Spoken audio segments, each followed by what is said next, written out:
यक्षिणी और माया दर्पण। हिंदू धर्म में वर्णित 14 लोकों में से 7 लोक पृथ्वी से ऊपर और पृथ्वी सहित 7 लोक नीचे हैं। पृथ्वी के ऊपर प्रथम आयाम या लोक है अलकापुरी। यही रहते हैं धन के देवता कुबेर, और यहाँ गंधर्व, गंधर्वियाँ, यक्ष, यक्षिणियाँ, अप्सराएं और असंख्य अलौकिक जीव निवास करते हैं। किंतु सदियों पहले धरती पर एक विचित्र घटना घटी। झारखंड और बंगाल की सीमा के पास पर्वतों के बीच बसा एक समृद्ध गांव जलदुर्ग।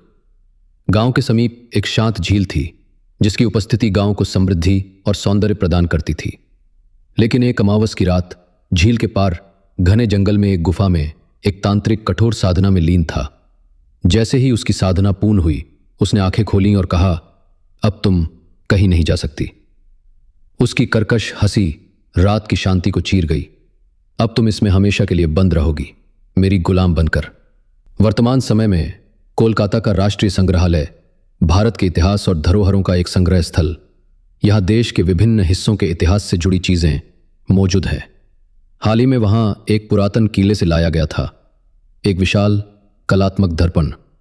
यहां आते ही वो लोगों के आकर्षण का केंद्र बन गया था। सोने की जड़ाई और शीशे में ऐसी चमक जो आंखों को मोह ले। परंतु कुछ ही दिनों में लोग उसके बारे में अजीब बातें करने लगे। मैंने उसमें कुछ हिलता देखा। मुझे उसमें से कोई देख रहा था। संग्रहालय प्रशासन ने इसे लोगों के मन का भ्रम समझकर नजरअंदाज कर दिया। लेकिन फिर एक दिन संग्रहालय का एक सुरक्षाकर्मी रात में रहस्यमय तरीके से गायब हो गया। सीसीटीवी में आखिरी बार उसे उसी दर्पण के पास देखा गया, और फिर वो कहाँ गायब हो गया किसी को कुछ नहीं पता।